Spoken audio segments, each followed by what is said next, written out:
할렐루야. 오늘도 주님의 은혜가 여러분의 삶 속에 또 이 하루에 넘쳐나시기를 축복합니다. 믿음의 족장 야곱은 사랑꾼이었습니다. 그가 삼촌 라반의 집에 갔을 때 한 달 정도 지난 시점에 삼촌이 조카인 야곱에게 내가 아무리 내 생질인데 어떻게 그냥 일을 하겠느냐, 내가 정당한 대가를 주겠노라. 그때 야곱은 라헬을 사랑했기 때문에 그 라헬을 위해서 제가 일하겠습니다. 그리고 기쁜 마음으로 7년을 일해 그 라헬을 받게 되었습니다. 성경은 말하기를 7년이 며칠 같았다. 여러분, 사람이 뭔가 좋아하거나 사랑하면요, 시간 가는 줄 모르잖아요. 그 라헬을 위해서 7년을 일했어요. 그리고 드디어 7년 되던 그때 결혼의 예식을 하게 되었는데 밤이었습니다. 자신의 침소로 들어온 여인이 있었고 아침에 보니까 라헬이 아니라 그의 언니인 레아였습니다. 삼촌에게 가서 속았으므로 따져 물었죠. 그러자 삼촌은 말하기를 이 지방의 풍속이 언니보다 동생을 먼저 주지 않는다. 그렇게 둘러댄 거예요. 야곱은 화가 났지만 참았습니다. 그리고 다시 라헬을 위해서 그럼 7년을 더 일해라. 그러면 라헬도 주겠다. 그리고 7일에 결혼의 예식을 지키고 다시 7년을 일하게 됩니다. 그리고 정말 자기가 사랑했던 라헬과 결혼하게 되죠. 야곱에게는 아내가 몇 명입니까? 2명이 되는 거예요. 2명이. 성경은 이렇게 말합니다. 야곱이 또한 라헬에게로 들어갔고 그가 레아보다 라헬을 더 사랑하여 다시 7년 동안 라반을 섬겼더라. 아멘. 레아가 먼저 결혼했고 동생 라헬과 두 번째 결혼을 갖게 됩니다. 근데 성경은요, 야곱이 레아보다 라헬을 더 사랑했다. 여러분, 여기에서 야곱의 집안에 심각한 문제가 벌어집니다. 바로 이 야곱의 사랑 때문에 고통이 임하게 되는데, 만약 라헬을 포기했더라면 한 명의 아내인 레아에게만 사랑을 주고 아무 문제가 없었을 거예요. 라헬을 포기하지 않았어요. 결국 두 아내로 말미암아 그의 결혼의 삶은 시기와 질투와 다툼으로 여러분 문제가 일어났고 그 시끄러움이 떠나갈 날이 없었어요. 근데 이게 참 두 아내의 질투가 어떤 현상으로 벌어졌습니까? 야곱의 자손을 낳는 출산 장려 운동으로 나타난 거예요. 내가 더 자식을 많이 낳아야지. 내가 더 많은 자식이 돼야지. 어떻게 보면 긍정적입니다. 질투가 그런 식으로 표현되었거든요. 그러나 그것뿐만이 아니에요. 라헬이 일찍 죽자 야곱은 다른 11명의 아들보다 이 요셉을 더 사랑합니다. 편애했습니다. 이것이 또 다른 아들들의 질투를 폭발시키는 이유가 되어서 결국 그 질투로 말미암아 형들이 요셉을 팔아버리는 사건이 일어나죠. 야곱의 그 사랑, 그리고 그 가정 속에는 시기와 질투가 끊임없이 일어납니다. 정말 믿음의 족장의 가문이 맞나? 할 정도로 심각한 일이 그의 가정 속에 일어나는데, 창세기 마지막에 보면 결국 야곱은 믿음의 족장으로 우뚝 서게 됩니다. 어떻게 저렇게 문제가 많고 가정이 심각하고 야곱도 우리가 볼 때에는 어쩌면 나보다 더 신앙이 안 좋은 것 같은데 어떻게 저렇게 하나님의 인정을 받았을까? 죄가 저렇게 많은데. 성경은요, 하나님의 은혜라고 말합니다. 로마서 5장 20절에 이렇게 말합니다. 율법이 들어온 것은 범죄를 더하게 하려 함이라. 그러나 죄가 더한 곳에 무엇이 더욱 넘쳤나니? 은혜가 넘쳤나니. 여러분, 우리가 하나님 앞에 죄가 없어서 다른 사람보다 더 의로워서 하나님께서 우리를 구원한 게 아니에요. 우린 더 많은 죄인입니다. 심각합니다. 야곱도 마찬가지예요. 그런데 은혜가 넘침으로 말미암아 그 은혜가 야곱 또 믿음의 족장 되게 한 줄로 믿습니다. 여기에서 우리가 봐야 될 게 뭐냐면 야곱의 가정이 보여주는 것은 질투가 정말 파괴적이구나.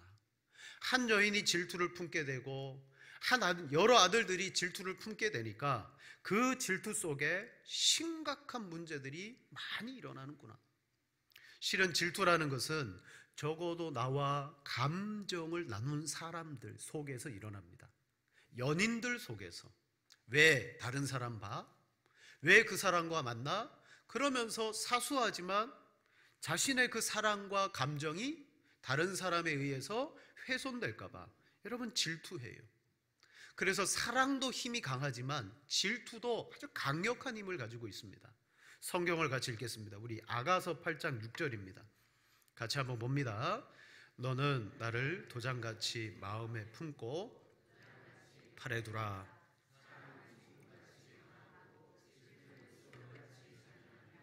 불길같이 일어나니 그 기세가 여호와의 불과 같으니라. 아멘. 사랑은 죽음같이 강하고, 여러분 사랑은 강합니다. 그러나 또한 질투도 스월같이 잔인하다. 다시 말씀드리면 내가 사랑해야 될 대상에게는 정말 강한 사랑을 가지지만 이 사랑이 동전의 양면처럼 다르게 나타날 때에는 지옥같이 스월같이 잔인한 질투로 나타나게 됩니다. 사랑이라는 것이 변하게 되면 질투가 되거든요. 우리는 이 질투를 죄인들이 가지고 있는 흔한 감정이라고 생각할 수 있지만 성경을 보고 오늘 본문을 보면 하나님은 이렇게 말합니다. 나 내 하나님 여호와는 질투하는 하나님인즉. 사람만이 가지는 감정이 아니라 하나님께서도 질투를 가지고 계세요. 왜 그럴까요? 하나님이 하나님의 언약 가운데 마음을 주셨기 때문이에요. 사랑을 주셨기 때문이에요. 그리고 하나님은 그 사랑의 대상에 대해서 오롯이 하나님과 그만 사랑하고 그도 하나님께만 사랑드리기를 원하셨기 때문이에요. 오늘 성경 말씀은요, 출애굽기 19장에서부터 이어지는 하나님과의 언약에 대해서 말씀합니다. 첫 번째로 성경은 하나님과 이스라엘은 언약으로 혼인의 관계를 맺었음을 우리에게 알려줍니다. 성경에서 질투는 항상 혼인 관계 안에서, 부부 관계 안에서 여러분 전제되어집니다. 혼인으로 맺어진 배우자가 다른 대상에 대해서 어떤 마음을 품거나 행동할 때 상대 배우자가 갖게 되는 감정이 질투인 거예요. 자, 하나님은 시내산에 모인 이 이스라엘 백성들과 언약을 맺으셨어요. 비유하자면 이 언약은요, 결혼 예식과 같았습니다. 시내산이 결혼식장이고 모세는 하나님과 이스라엘 백성들 사이에 중재자, 주례와 같은 역할을 하는 거예요. 그리고 하나님은 이스라엘을 합법적인 하나님의 아내로 맞아들이는 언약식을 19장에서부터 행하게 됩니다. 그리고 이 언약의 반지와 같은 증거로 두 돌판을 준비하여 이스라엘 백성들에게 주고자 했어요. 자, 너희와 내가 사랑의 관계, 언약의 관계, 혼인의 관계를 맺었으므로 너희는 나에게 대해서 이렇게 언약을 지켜라. 여러분, 그게 십계명이고 바로 율법입니다. 혼인의 관계를 맺은 하나님은 이스라엘 백성들에게 마치 반지를 주듯이 언약의 돌판을 준비하여 모세에게 주기 위해서 여러분 모세를 불렀어요.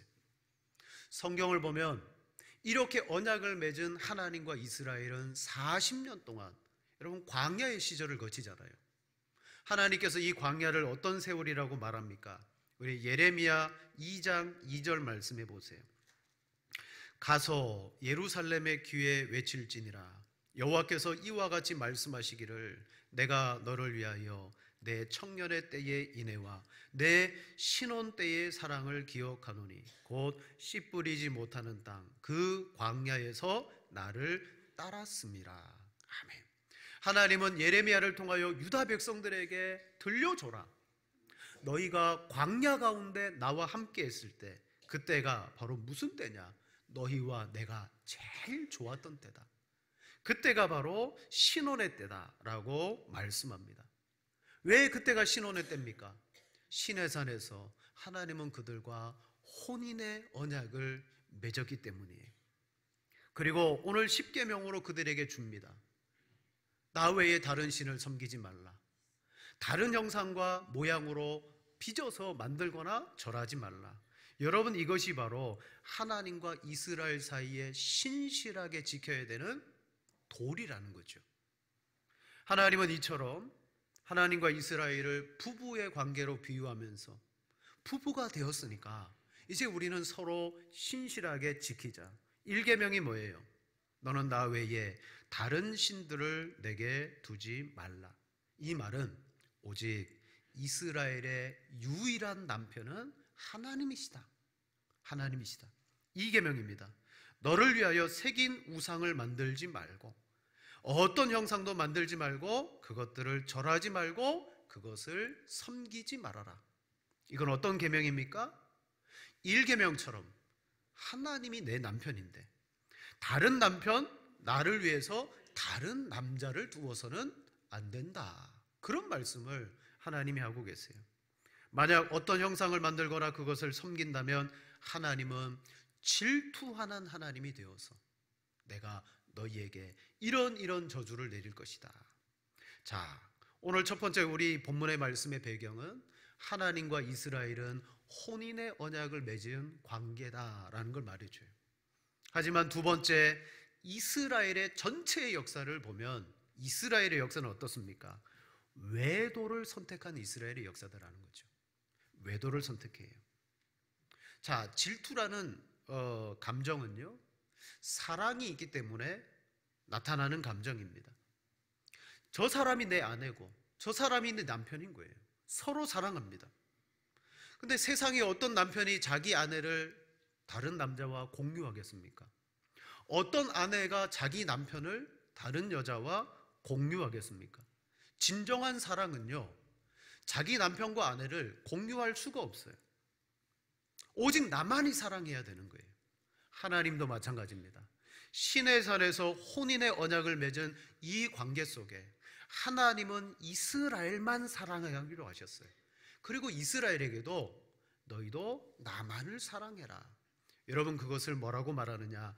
독점적 사랑이라고 말합니다. 다른 그 누구에게도 이 사랑을 주지 않겠다. 나만이 사랑하겠다. 너희도 나만을 사랑해라. 하나님은 이 사랑을 언약이라는 것으로 맺어주셨어요.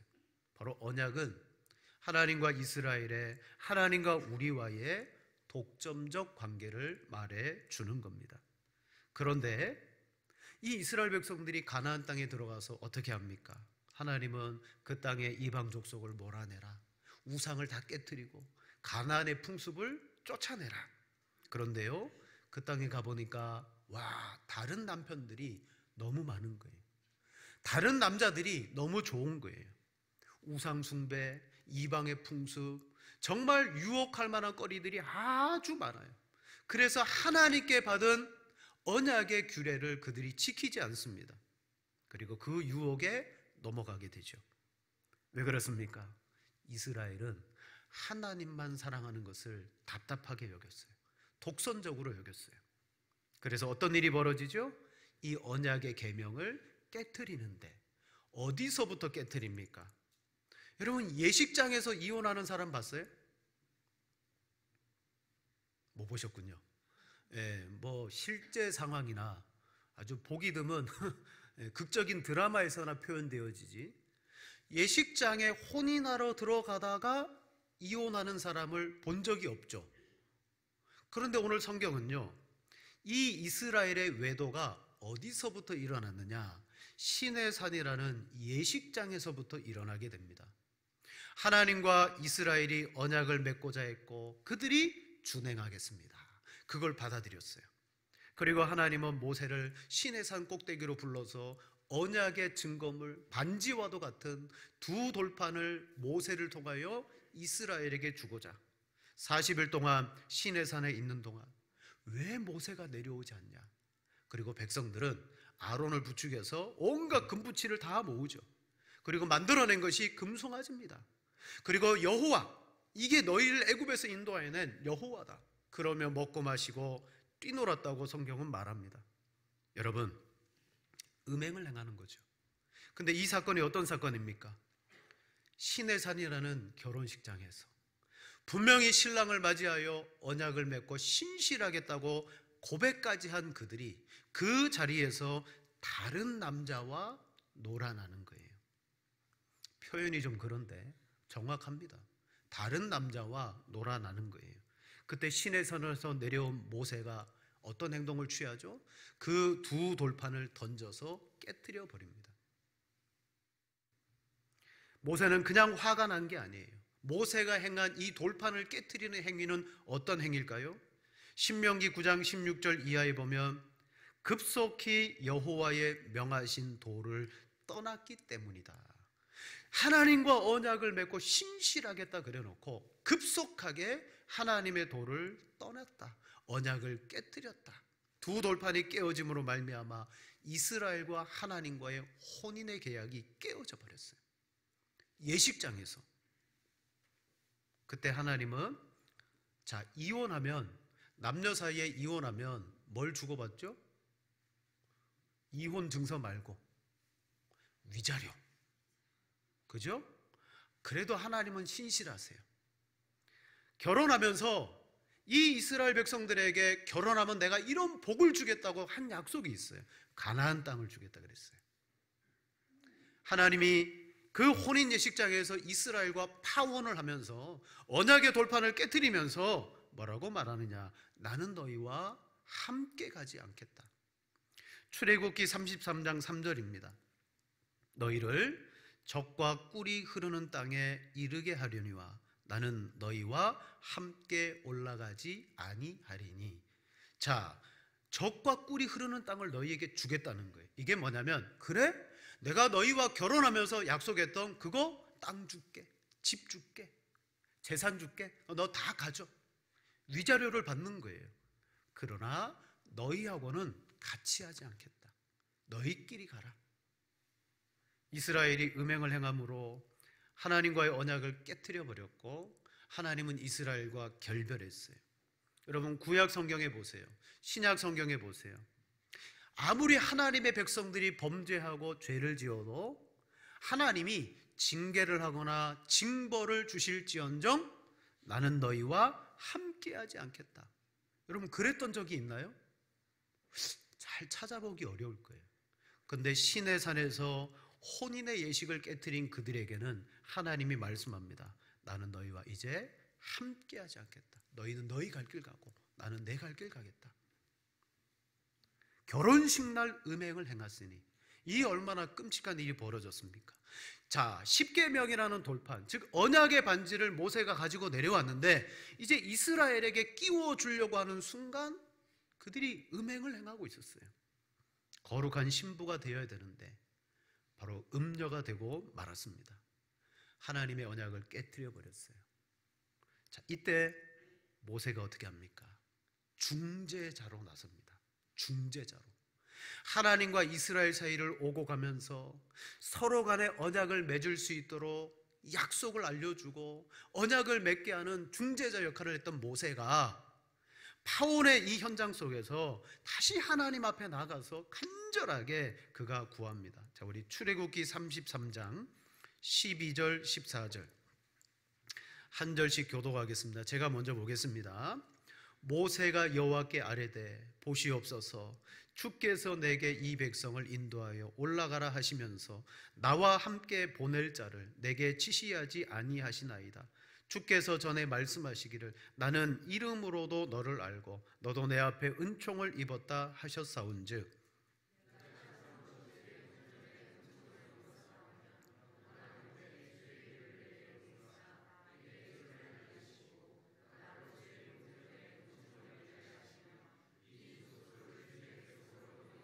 함께 봅니다. 여호와께서 이르시되 내가 친히 가리라 내가 너를 쉬게 하리라. 아멘. 시내산의 언약 맺음과 우상 숭배의 사건을 통하여 우리는 딱 알게 되는 게 있습니다. 하나님과 이스라엘은 분명히 결혼의 언약을 맺었었습니다. 그런데 하나님은 신실했는데 이스라엘은 그 자리에서 음행을 행해서 혼인이 깨어져 버렸습니다. 그때 중재자 되는 모세가 몇 번이고 하나님 앞에 나가서 중재를 한 결과 하나님께서 그래 좋다, 내가 너희와 함께 가겠다, 다시 이 이스라엘을 맞아들이신 거예요. 그리고 뭐 할까요? 또 증표를 줘야 되잖아요. 모세를 다시 시내산에 불러서 새로운 언약의 돌파를 만들어 모세를 통하여 이스라엘 백성들에게 줍니다.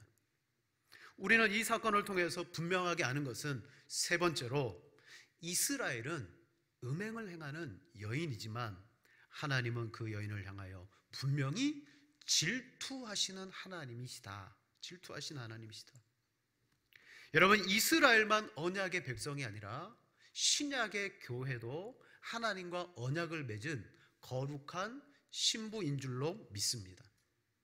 이때 이스라엘을 향하여 내가 너희만을 사랑할 테니까 너희도 나만을 사랑해라. 신약의 교회도 마찬가지입니다. 그리스도를 통하여 내가 너희를 이만큼 사랑하니까 너희도 나를 이렇게 사랑해라. 독점적 사랑을 요구하세요. 한눈 팔면 안 됩니다. 우리의 사랑을 다른 것에 빼앗기면 안 됩니다. 다른 어떤 것을 쫓아가거나 사랑하게 되면요, 하나님은 바로 질투하세요.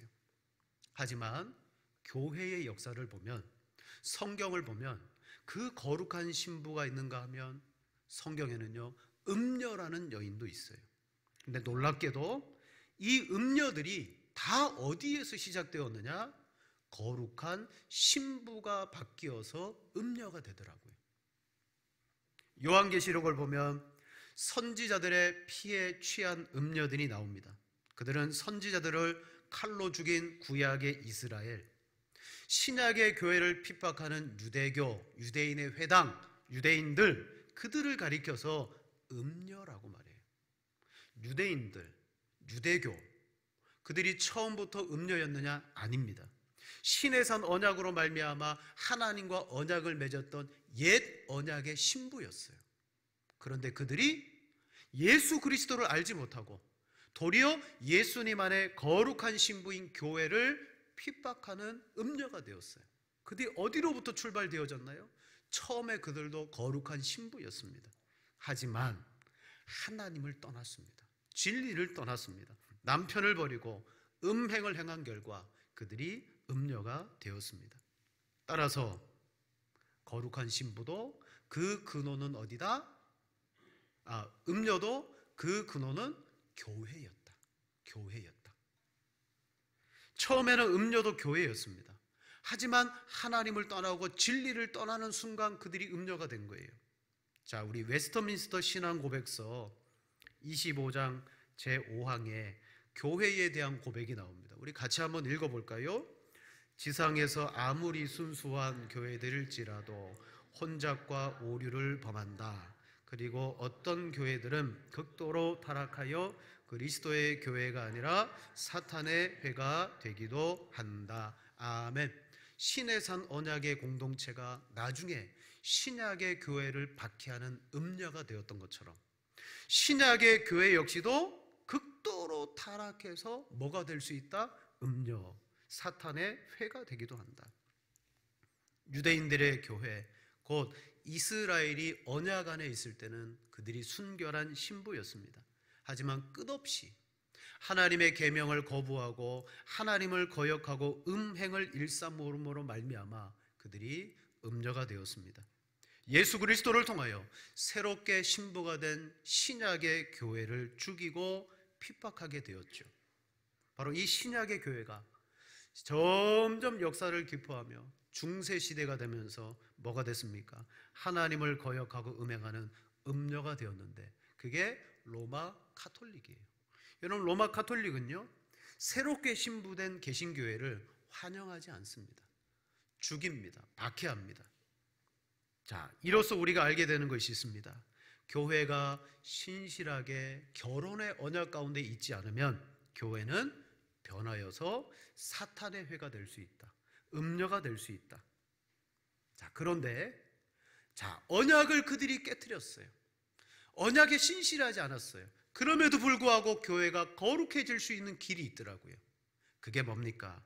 오늘 모세의 중재와 같이 이스라엘이 음행을 행할 때마다 하나님의 그 사랑을 가지고 중재하고 막아섰던 사람들이 있었습니다. 바로 성경을 볼까요? 민수기 25장 1절과 3절에 보면 이스라엘 백성들이 광야 시딤이라는 곳에 머무르게 됩니다. 그때 발람 선지자가 이스라엘을 여러분 유혹에 넘어뜨리려고 우상 숭배의 장소와 모압 여인들을 그곳에 잔뜩 모아놓습니다. 자, 우리 민수기 25장 1절 3절 한 절씩 교독하시겠습니다. 이스라엘이 시딤에 머물러 있더니 그 백성이 모압 여인들과 음행하기 시작하니라.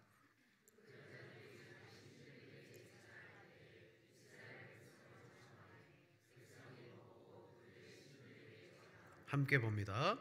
이스라엘이 바알 부올에 가마다 만지라 여호와께서 이스라엘에게 진노하시니라. 아멘. 시내산 언약을 맺고 그들이 광야의 생활을 하고 있을 때 시딤에서 바알이라는 우상을 숭배하는 현장을 만나게 되고 거기에 모압 여인들과 이들이 음행하기 시작했어요. 언약을 깨뜨리고 계명을 범했습니다. 이때 뭐가 임합니까? 당연히 하나님의 질투가 폭발하시죠. 저주가 임합니다. 그날 그 저주로 24,000명이 죽게 됩니다.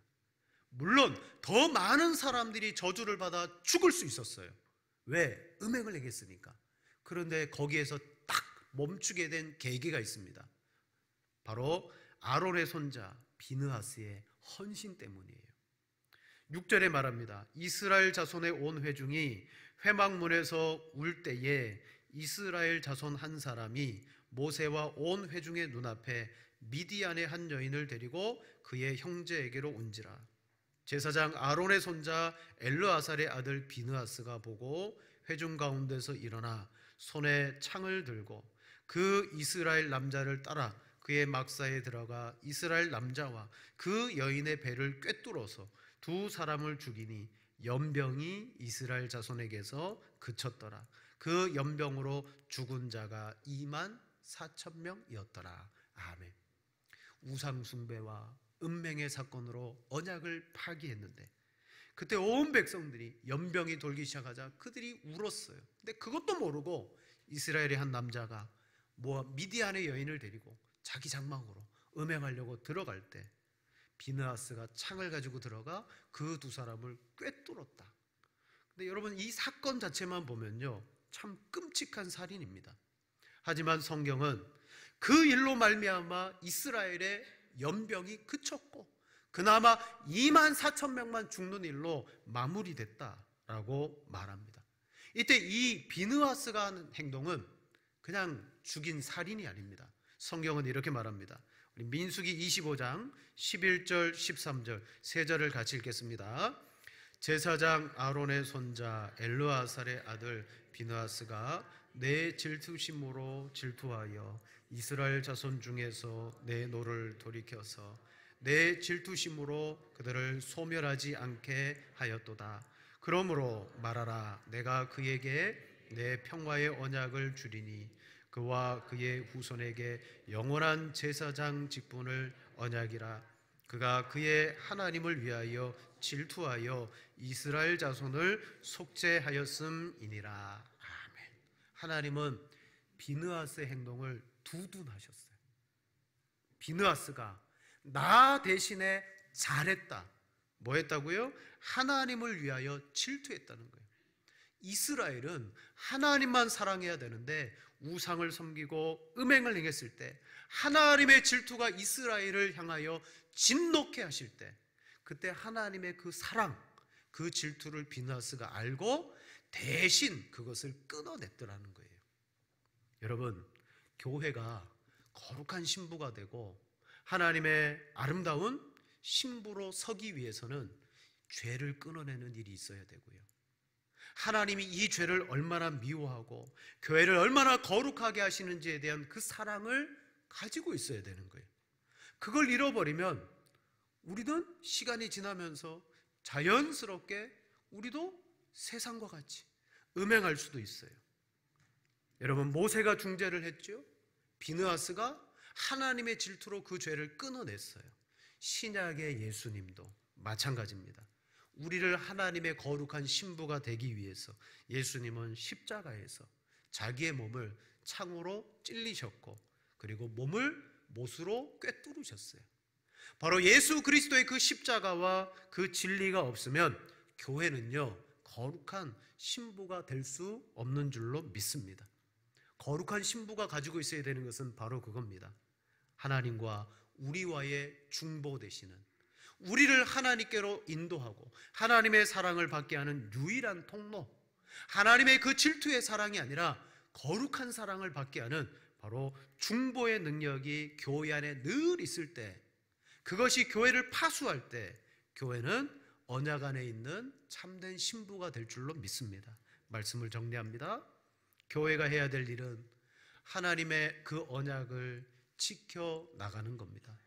성도인 우리들이 할 것은 하나님의 말씀을 듣고 그 말씀에 신실하게 순종하는 것, 그리고 하나님을 참되게 예배하는 것, 하나님을 기뻐하고 즐거워하는 것, 가장 기본적인 거예요. 이것을 잘 해나가면 그 교회는 거룩한 교회가 될 것입니다. 하지만 교회는 한순간 음녀가 될 수 있습니다. 사탄의 회가 될 수 있습니다. 하나님과 우리 사이에 언약이 되시는 예수 그리스도를 잃어버리는 순간 교회의 모양은 가지지만 도리어 음녀가 될 수도 있습니다. 자, 성경은 우리에게 사랑할 것이 아주 많다고 말합니다. 하나님은 독점적 사랑을 원하시는데 우리는 우리의 이 사랑을, 너무 많은 것들을 사랑하고 있지 않나요? 우리 성경을 마지막으로 한번 보겠습니다. 야고보서 4장 4절 5절 두 절 같이 읽겠습니다. 가늠한 여인들아, 세상과 벗된 것이 하나님과 원수됨을 알지 못하느냐? 그런즉 누구든지 세상과 벗이 되고자 하는 자는 스스로 하나님과 원수되는 것이니라. 너희는 하나님이 우리 속에 거하게 하신 성령이 시기하시기까지 사모하신다 하신 말씀을 헛된 줄로 생각하느냐? 아멘. 여러분, 우리 안에 계신 성령이 질투하신대요. 시기하시기까지 우리를 사모하고 계세요. 우리의 사랑을 받기를 원하고 우리가 사랑하기를 원하세요. 그런데 우리는 자꾸 세상에 우리의 눈을 돌리고 있지 않습니까? 세상을 사랑하는 것이 어떻다고요? 하나님과 원수되는 것이다. 여러분, 하나님의 언약 안에 우리 자신들과 교회가 신실한 신부가 되고자 우리는 힘써야 될 줄로 믿습니다. 질투하시는 하나님의 뜻은 뭘까요? 왜 질투하십니까? 우리를 향한 사랑, 여러분 하나님께 진정한 사랑을 드리시기를 바랍니다. 예배를 드려도, 기도를 드려도, 삶을 살아가도 정말 하나님께 내 사랑을 드리실 때 하나님의 그 사랑하심을 입고 은혜를 1000배까지 베푸신다고 분명히 말씀하셨어요. 하나님의 질투를 당하는 교회가 아니라 하나님의 독점적인 그 사랑을 누리는 교회가 되어져야 될 줄로 믿습니다. 기도하겠습니다.